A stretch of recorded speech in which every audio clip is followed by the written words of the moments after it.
Hi, good afternoon ಎಲ್ಲರಿಗೂ. ನನ್ನ ಸ್ಟೂಡೆಂಟ್ಗಳಿಗೆ ಪ್ರೀತಿಯ ಸ್ವಾಗತ ನಮ್ಮ ಕ್ಯೂ ಕಾಲ್ ಚಾನಲ್ಗೆ. ನಾನು ನಿಮ್ಮ ಟೀಚರ್ ಪದ್ಮಿನಿ, 7ನೇ ತರಗತಿಯ ಗೆಟ್ ಫೈಬರ್ ಟು ಫ್ಯಾಬ್ರಿಕ್ ಅನ್ನೋ ಪಾಠನ ಮಾಡ್ತಾ ಇದ್ದೀವಿ.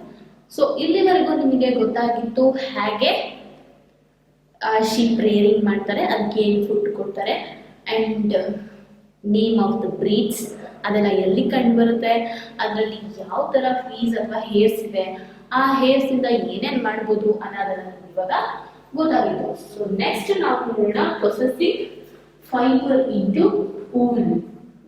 ಪ್ರೊಸೆಸಿಂಗ್ ಫೈಬರ್ ಇಂಟು ವೂಲ್, ಹೇಗೆ ಫೈಬರ್ನ ವೂಲ್ ಆಗಿ ಕನ್ವರ್ಟ್ ಮಾಡ್ತಾರೆ, ಯಾವ ರೀತಿ ಮಾಡ್ತಾರೆ ಅನ್ನೋದು ನಾವು ನೋಡೋಣ. ಸೊ ನಮಗೆ ಗೊತ್ತಿರೋದು ಏನು ಅಂದರೆ, ಕಾಟನ್ನಿಂದ ಆ ಕಾಟನ್ ಬಾಲ್ಸನ್ನು ತಗೊಂಡು ಗಿನ್ನಿಂಗ್ ಮಾಡಿ ಆ ಸೀಡ್ಸ್ನೆಲ್ಲ ಸಪ್ರೇಟ್ ಮಾಡಿ ಆ ಕಾಟನ್ ಫೈಬರ್ ಏನಿದೆ ಅದನ್ನು ಸ್ಪಿನ್ನಿಂಗ್ ಮಾಡಿ ಟಕ್ಲಿ ಅನ್ನೋವಂಥ ಒಂದು ಚಿಕ್ಕ ಒಂದು ಇನ್ಸ್ಟ್ರೂಮೆಂಟ್ ಟೂಲ್ನ ಇಟ್ಕೊಂಡು ಮತ್ತು ಅದರಿಂದ ನಾವು ಯಾನ್ನ ತಯಾರು ಮಾಡಿದ್ವಿ, ಆ ಯಾನ್ಸ್ನ ವ್ಯೂ ಮಾಡಿ ಫ್ಯಾಬ್ರಿಕ್ ಮಾಡಿದ್ವಿ. ಅದೇ ಥರ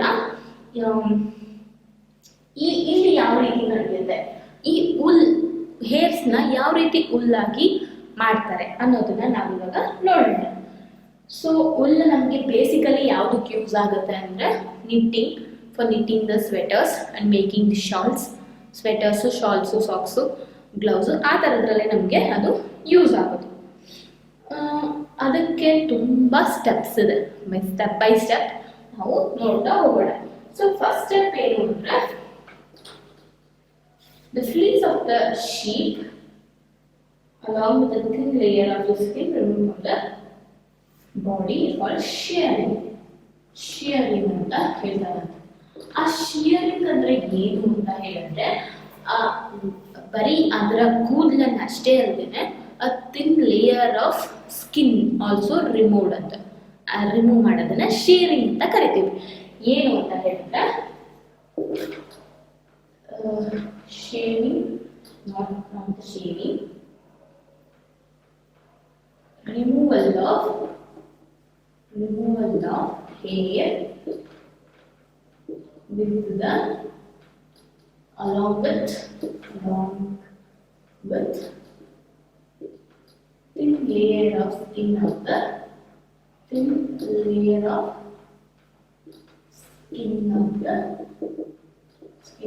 sheep.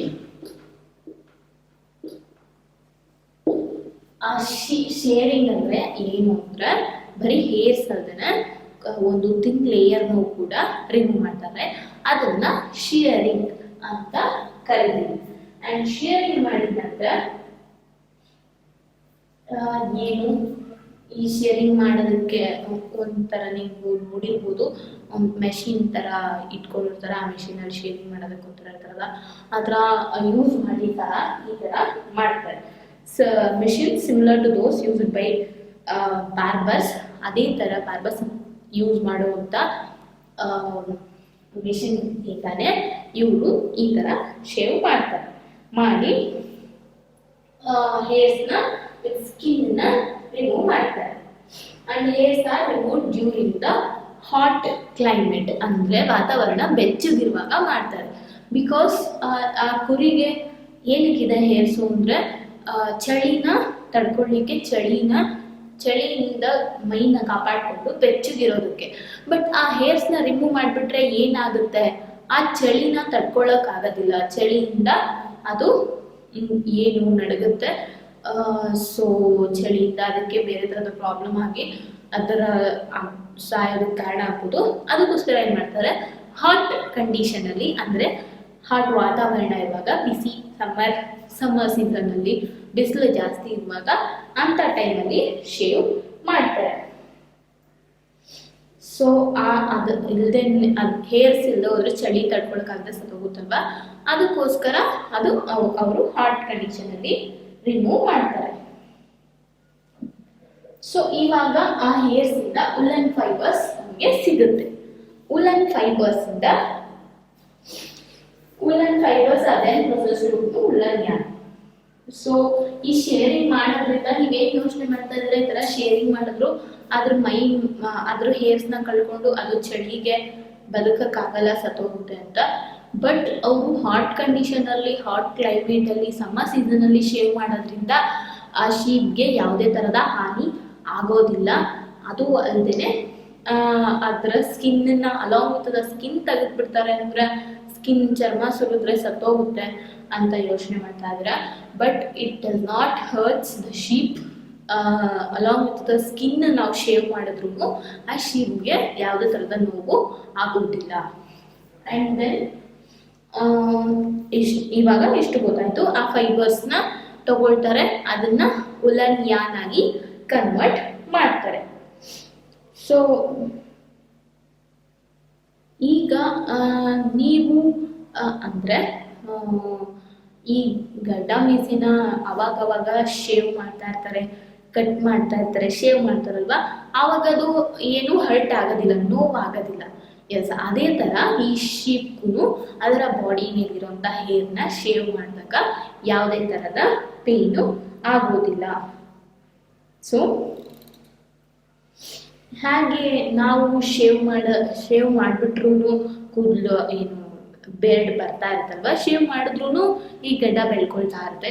ಬೆಳ್ಕೊಂಡಾಗೆ ಮತ್ತೆ ಮತ್ತೆ ಟೈಮ್ ಟು ಟೈಮ್ ಶೇವ್ ಮಾಡ್ತಾ ಇರಬೇಕು, ಅದು ಬೆಳೀತಾ ಹೋಗುತ್ತೆ ಅಲ್ವಾ. ಅದೇ ಥರ ನಾವು ಏನು ಮುಡಿ ಕೊಟ್ಟೋದು ಅಂತ ಹೇಳ್ತೀವಲ್ಲ, ಕೂದಲೆಲ್ಲ ಕೇಶಮುಂಡನ್ ಅಂತ ಹೇಳ್ತಾರಲ್ವ, ಮುಡಿ ಎಲ್ಲ ಕೊಡೋದು. ಕೂದಲನ್ನ ಮುಡಿ ಕೊಟ್ಟರು ಮತ್ತೆ ಅದು ಮತ್ತೆ ಮತ್ತೆ ಬೆಳ್ಕೊಳ್ತಾ ಹೋಗುತ್ತಲ್ವಾ. ಅದೇ ಥರ ಶೀಪು ಸಹ ಶೇವ್ ಮಾಡಿಬಿಟ್ರೆ ಸಮ್ಮರ್ ಸೀಸನ್ ಮುಗಿಯೋದ್ರೊಳಗಾಗಿ ಅದಕ್ಕೆ ಮತ್ತೆ ಕೂದಲು ಬೆಳೆಯೋಕ್ಕೆ ಸ್ಟಾರ್ಟ್ ಆಗಿಬಿಡುತ್ತೆ. ಬೆಳೆದ್ಬಿಟ್ಟು ಚಳಿಗಾಲದಲ್ಲಿ ಮತ್ತೆ ಅದು ಬೆಚ್ಚಗೆ ಕೂದಲಲ್ಲಿ ಬೆಚ್ಚಗಿರುತ್ತೆ. ನೆಕ್ಸ್ಟ್ ಫಸ್ಟ್ ಸ್ಟೆಪ್ ಏನು ಮಾಡಿದ್ವಿ, ಶೇರಿಂಗ್ ಮಾಡಿ ಅದನ್ನ ಹೇರ್ನ ರಿಮೂವ್ ಮಾಡಿದ್ವಿ. ಆ ಹೇರ್ ಬಂದ್ಬಿಟ್ಟು ಸ್ಟೆಪ್ 1 ಅಲ್ಲಿ hairs are converted to woollen yarns ಆಗಿ ಮಾಡ್ತಾರೆ. ನೆಕ್ಸ್ಟ್ ನಾವು ನೋಡೋಣ ಯಾವ ರೀತಿ ಮಾಡ್ತಾರೆ ಅನ್ನೋದನ್ನ ಸ್ಟೆಪ್ 2 ನಲ್ಲಿ ನೋಡೋಣ. ಸೊ ಸ್ಟೆಪ್ 2 ನಲ್ಲಿ ಏನಪ್ಪಾ ಅಂತಂದ್ರೆ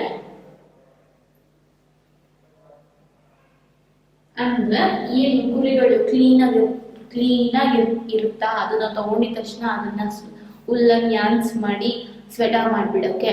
ಅದು ಡರ್ಟ್ ಆಗಿರುತ್ತೆ ಅಂಡ್ ರಫ್ ಆಗಿರುತ್ತೆ, ಸಂಹೌ ಬ್ಯಾಕ್ಟೀರಿಯಾ ಇರುತ್ತೆ, ಏನಾದರೂ ಅದರಲ್ಲಿ ಹುಳಗಳಿರ್ಬೋದು, ಅದೇ ಕೂದಲಲ್ಲಿ ಹುಳಗಳು ಸೇರ್ಕೊಂಡಿರ್ತಲ್ವ ಆ ಥರದೆಲ್ಲ ಇರ್ಬೋದು. ಅದಕ್ಕೆ ಏನು ಮಾಡ್ತಾರೆ ಅಂದರೆ ಟ್ಯಾಂಕ್ಸ್ ಅಲ್ಲಿ wash it thoroughly in the thanks.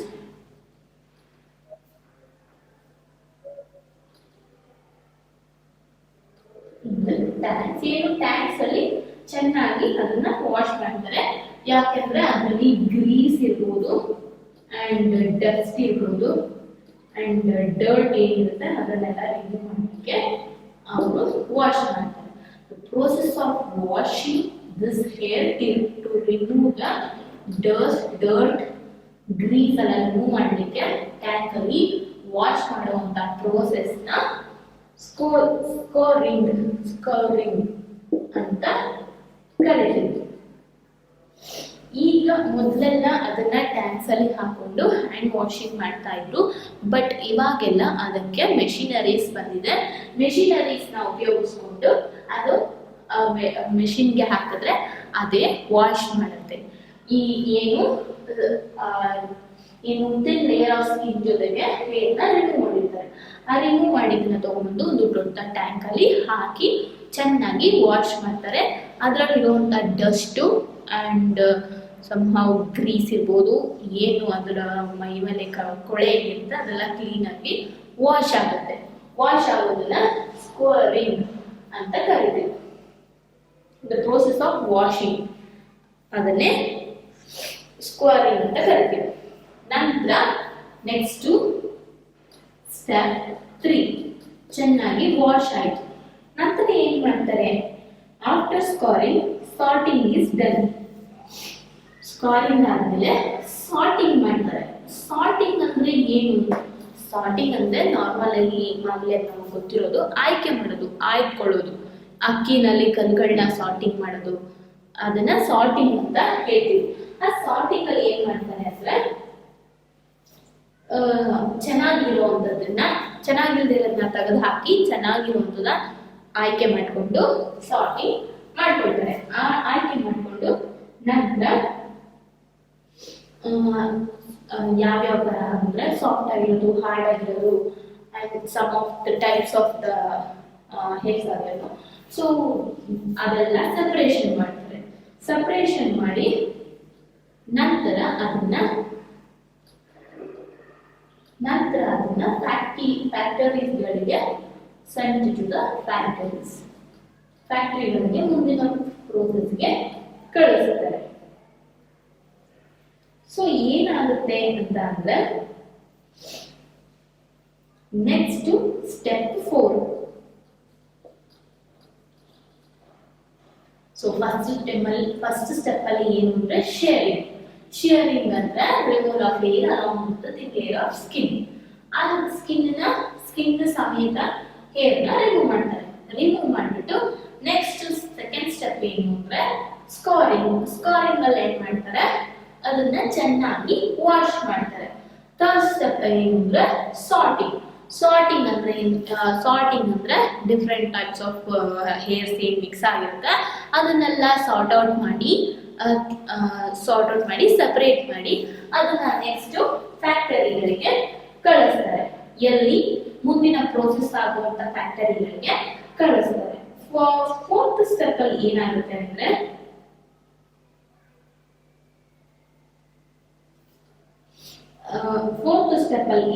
ಅಂದ್ರೆ ಸ್ಮಾಲ್ ಫ್ಲಫಿ ಫೈಬರ್ಸ್, ಅದನ್ನ ಏನಂತ ಕರೀತಾರೆ ಅಂದ್ರೆ ಬರ್ಸ್ ಅಂತ ಕರೀತಾರೆ. ಏನು ಈ ಸ್ವೆಟರ್ಸ್ ಮೇಲೆ ನಾವು ಸ್ವಲ್ಪ ದಿನ ಯೂಸ್ ಮಾಡ್ತಾ ಇದ್ರೆ ಒಂಥರ ಸ್ವಲ್ಪ ಏನು ಗುಳ್ಳೆ ತರ ಬಂದ್ಬಿಡ್ತೈತೆ, ಸ್ವಲ್ಪ ಚಿಕ್ಕ ಆ ಥರ ಥ್ರೆಡ್ಸ್ಗಳು ಆಚೆ ಬಂದ್ಬಿಡುತ್ತೆ ಅಲ್ವಾ ಸ್ವೆಟರ್ಸ್ದು. ಆ ಸ್ವೆಟರ್ಸ್ ಇಂದ ಒಂಥರ ಏನು ಸ್ವೆಟರ್ಸ್ ದಾರಗಳು ಮೇಲ್ ಬಂದಂಗೆ ಕಾಣಿಸ್ತಾ ಇರುತ್ತಲ್ವಾ ಬಟ್ಟೆಗಳಲ್ಲಿ, ಉಲ್ಲನ್ ಬಟ್ಟೆಗಳಲ್ಲಿ. ಎಸ್, ಆ ತರ ಬಂದ್ಬಿಡುತ್ತಲ್ಲ, ಅದನ್ನ ಬರ್ಸ್ ಅಂತ ಕರೀತೀವಿ. ಆ ಬರ್ಸ್ ನ ರಿಮೂವ್ ಮಾಡ್ತಾರೆ.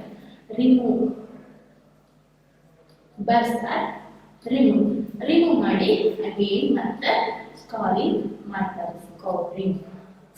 ಮಾಡ್ತಾರೆ.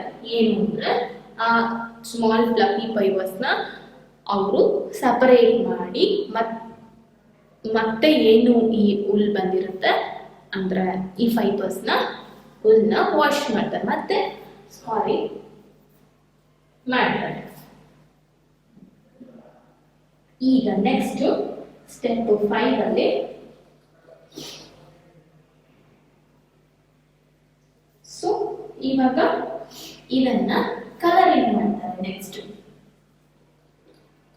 ನಾವು ಹಾಕೊಳ್ಳೋ ಬಟ್ಟೆ ಎಲ್ಲಾ ಬಿಳಿ ಕಲರೇ ಇದ್ರೆ ನಾವು ಹಾಕೋತೀವ, ಅಥವಾ ಎಲ್ಲ ಕಪ್ಪಗೆ ಇದ್ರೆ ನಾವು ಹಾಕೋತೀವ. ಡಿಫ್ರೆಂಟ್ ಕಲರ್ಸ್ ಬೇಕು ಅಂತ ಆಸೆ ಪಡ್ತೀವಲ್ವಾ, ಅದೇ ತರ ಸ್ವೆಟರ್ಸ್ ಅಲ್ಲೂ ಅಷ್ಟೇ ಡಿಫ್ರೆಂಟ್ ಕಲರ್ಸ್ ಬೇಕು ಅಂತ ನಾವು ಇಷ್ಟಪಡ್ತೀವಿ. ಅದೇ ತರ ಅವರು ಅದಕ್ಕೆ ತಕ್ಕಂಗೆ ಡಿಫ್ರೆಂಟ್ ಕಲರ್ಸ್ ನ ಮಾಡ್ತಾರೆ. Colouring done by dyed in various colors, brown, white, black, ಸುಮಾರು ಕಲರ್ಸ್ ಅಲ್ಲಿ ಡೈ ಮಾಡಿ ಅದನ್ನ ಕಲರಿಂಗ್ ಮಾಡ್ತಾರೆ. ನೆಕ್ಸ್ಟ್ ಸ್ಟೆಪ್ 6 ಅಲ್ಲಿ ಈಗ ಆ ಫೈಬರ್ಸ್ ನೆಲ್ಲ ಸ್ಟ್ರೈಟ್ ಮಾಡ್ತಾರೆ. ಫೈಬರ್ಸ್ ವಿಲ್ ಬಿ ಸ್ಟ್ರೈಟನ್ ಮಾಡಿಬಿಟ್ಟು ಫೈಬರ್ಸ್ ಎಲ್ಲ ಸ್ಟ್ರೈಟನ್ ಮಾಡಿ ಕೂಮ್ ಮಾಡ್ತಾರೆ. combed and rolled into yarn.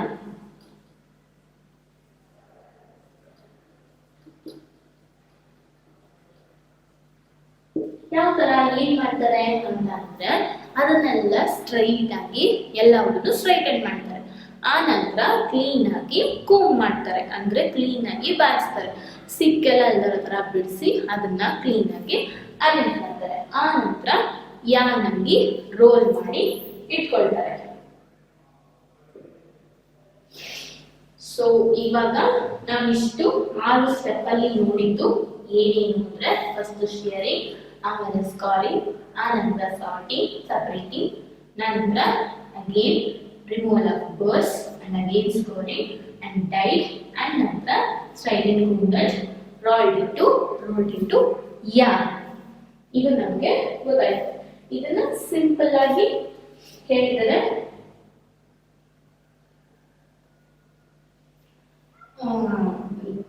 ಒಂದು ಈಕ್ವೇಶನ್ ತರ ಕೊಟ್ಟಿದ್ದಾರೆ.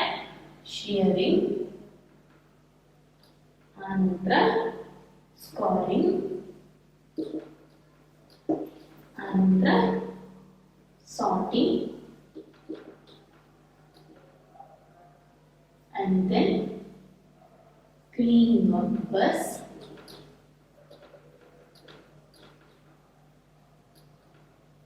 and then dyeing,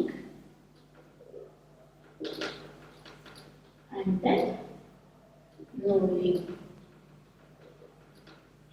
ಇಷ್ಟು ಮಾಡಿ ಇವಾಗ ರೋಲಿಂಗ್ ಆಗಿ ನಮ್ಮ ಯಾನ್ ರೆಡಿ ಆಗಿದೆ. ಯಾನ್ ಆದ್ಮೇಲೆ ಏನ್ ಮಾಡ್ತಾರೆ, of course we know that weaving ಮಾಡ್ತಾರೆ. ಇದು ಇವಾಗ ನಿಮಗೆ ಗೊತ್ತಾಯ್ತು. ಸೊ ನೆಕ್ಸ್ಟ್ ನಾವು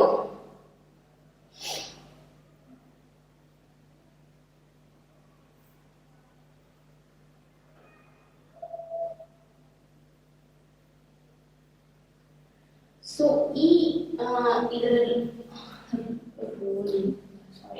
ಈ ತರ ಪ್ರೊಸೆಸ್ ಅಲ್ಲಿ ಅದನ್ನ ಕ್ಲೀನ್ ಮಾಡಿ ಯಾನ್ ಆಗಿ ತಯಾರು ಮಾಡ್ತಾರೆ. ಯಾನ್ ಆದ್ಮೇಲೆ ವೀವ್ ಮಾಡ್ತಾರೆ.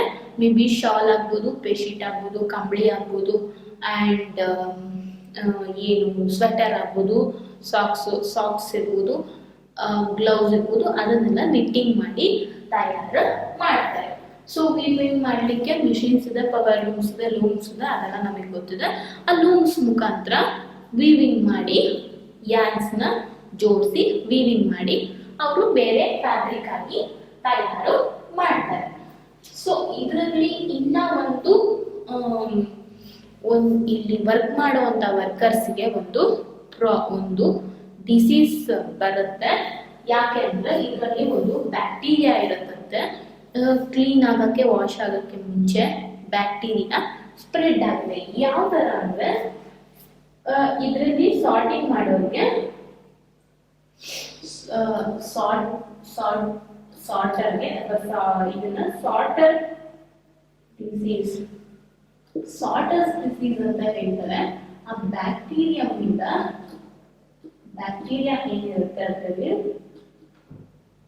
ಬ್ಯಾಕ್ಟೀರಿಯಂ ಆಂಥ್ರಾಕ್ಸ್ ಇಂದ ಆಂಥ್ರಾಕ್ಸ್ ಡಿಸೀಸ್ ಬರುವಂತ ಸಾಧ್ಯತೆ ಇದೆ. ಇದು ಫೇಟಲ್ ಬ್ಲಡ್ ಡಿಸೀಸ್.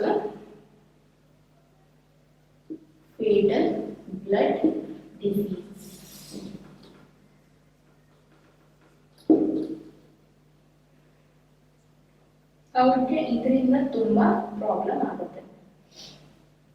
ಸೊ ಇವಾಗ ಅಲ್ಲಿ ಕುರಿ ಸಾಕೊಂಡು ಕುರಿನ ಬೆಳೆಸ್ಕೊಂಡು ಅಲ್ಲಿ ಬದುಕುವಂತ ಜನಗಳಿಗೆ ಇದರಿಂದ ಒಳ್ಳೆ ಒಂದು ಕೆಲಸ ಸಿಕ್ಕಿರುತ್ತೆ.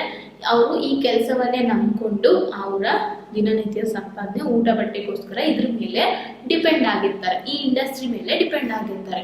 ಈ ಸಾರ್ಟಿಂಗ್ ಮಾಡೋರಿಗೆ ಅದರಲ್ಲಿರೋ ಅಂತ ಬ್ಯಾಕ್ಟೀರಿಯಂ ಆಂಥ್ರಾಕ್ಸ್ ಅನ್ನುವಂಥ ಬ್ಯಾಕ್ಟೀರಿಯಂ ಇಂದ ಆಂಥ್ರಾಕ್ಸ್ ಆಗುತ್ತೆ ಅವ್ರಿಗೆ, ಅಂದ್ರೆ ಆ ಕಾಯಿಲೆ ಬರುತ್ತೆ. ಅದು ಒಂದು ಫೇಟಲ್ ಬ್ಲಡ್ ಡಿಸೀಸ್ ಆಗಿದೆ. ಆ ಡಿಸೀಸ್ ಬಂದು ಅವ್ರಿಗೆ ಆಕ್ಯುಪೇಷನಲ್ ಹಜಾರ್ಡ್ ಆಗಿ ಇದು ಕಾಡ್ತಾ ಇದೆ. Occupational hazard. ಸೊ ಇದರಿಂದ ಆ ಜನಗಳು ಕಷ್ಟಪಡ್ತಾರೆ. ಸೊ ಕೆಲಸ ಕೈಯಲ್ಲಿರೋ ಕೆಲಸ ಮಾಡಬೇಕು, ಬಟ್ ಅದರಿಂದ ಈ ತರ ಕಾಯಿಲೆಗಳು ಕೂಡ ಹರಡುತ್ತೆ. ಆ ಕಾಯಿಲೆಯಿಂದ ಅವರು ಕಷ್ಟ ಪಡ್ತಾ ಇದ್ದಾರೆ. ಸೊ ಇಲ್ಲಿ ನಮ್ಮ NCERT ಬುಕ್ಕಲ್ಲಿ ಏನಿದ್ದಾರೆ ಕ್ಯಾರೆಕ್ಟರ್ ಇಬ್ಬರು ಸ್ಟೂಡೆಂಟ್ಸು, ಆ ಬೂಜೋ ಅಂತ ನಾನು ನಿಮಗೆ ಹೇಳಿದೆ, ಬೂಜೋ ಅಂತ ಹೇಳಿ ಅಂತ. ಆ ಬೂಜೋ ಅನ್ನೋರಿಗೆ ಒಂದು ಡೌಟ್ ಇದೆ. ಏನು ಅಂದರೆ ನಮ್ಮ ಕೂದಲನ್ನ ಎಳೆದಾಗ ನಮಗೆ ಹರ್ಟ್ ಆಗುತ್ತೆ. It hurts when we pull our hair ಅಲ್ವಾ, ನೋವಾಗುತ್ತೆ. ಹಾಗೆ ಅದೇ ಥರ ಬಟ್ ಶೇವ್ ಮಾಡಿದಾಗ ಕೂದಲನ್ನ ಶೇವ್ ಮಾಡಿದಾಗ ಆಗಲಿ ಇದು ಮಾಡಿದಾಗಲ ಆಗಲಿ ಯಾಕೆ ನೋವಾಗೋದಿಲ್ಲ ಅನ್ನೋ ಡೌಟು ಬೂಜೋರ್ಗೆ ಇದೆ.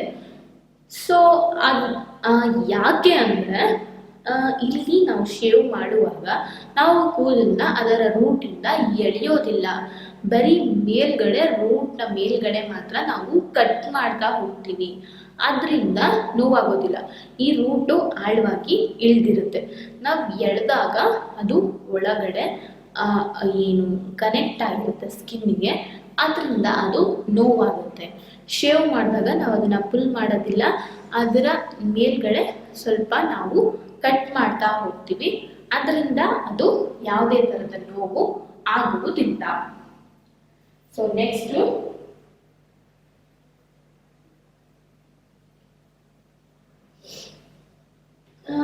ಇನ್ನೊಂದು ಡೌಟ್ ಇದೆ ಅವರಿಗೆ, ಕಾಟನ್ ಬಟ್ಟೆಗಳು ಯಾಕೆ ಬೆಚ್ಚಗಿಡೋದಿಲ್ಲ, ಉಲ್ಲನ್ ಬಟ್ಟೆಗಳೇ ಬೆಚ್ಚಗಿರ್ತವೆ ಯಾಕೆ ಅಂತ ಕೇಳಿದ್ದಾರೆ. ಸೊ ಕಾಟನ್ ಬಟ್ಟೆಗಳನ್ನ ನಾವು ದಪ್ಪಾಗಿ ಹಾಕೊಂಡ್ರೆ ಮಂದವಾಗಿರೋ ಬಟ್ಟೆನ ಹಾಕೊಂಡ್ರೆ ನಮಗೆ ಬೆಚ್ಚಗಿರುತ್ತೆ. ಆದರೆ ಸ್ವೆಟರು ತುಂಬ ಫ್ಲಫಿಯಾಗಿ ದಪ್ಪಾಗೆ ಮಾಡಿರ್ತಾರೆ, ಅದರಿಂದ ನಮಗೆ ಬೆಚ್ಚಗಾಗುತ್ತೆ. ಕಾಟನಿಂದ ಮಾಡಿರೋದು ತೆಳುವಾಗಿರುತ್ತೆ. ನಾವು ಜಾಸ್ತಿ ಮಂದಕ್ಕೆ ಮಾಡಬೇಕು ಅಂದರೆ ಜಾಸ್ತಿ ಕಾಟನ್ ಬೇಕಾಗಿರುತ್ತೆ. ಬಟ್ ಕಡಿಮೆ ಹುಲ್ಲಲ್ಲಿ ದಪ್ಪಾಗಿರೋ ಬಟ್ಟೆನ ಮಾಡಿ ನಾವು ಬೆಚ್ಚಗಿರೋದ್ರಿಂದ ನಾವು ಕಾಟನಲ್ಲಿ ಬೆಚ್ಚಗಿರೋವಂಥ ಬಟ್ಟೆಗಳನ್ನ ಮಾಡ್ಕೊಳ್ತಾ ಇಲ್ಲ. ಸೊ ಇನ್ನ ಒಂದು ಆಕ್ಟಿವಿಟಿ ಇದೆ ನಿಮ್ಮ ಪುಸ್ತಕದಲ್ಲಿ. Debate amongst your classmates whether it is fair on the part of humans to rear sheep and then chop off their hair for getting wool.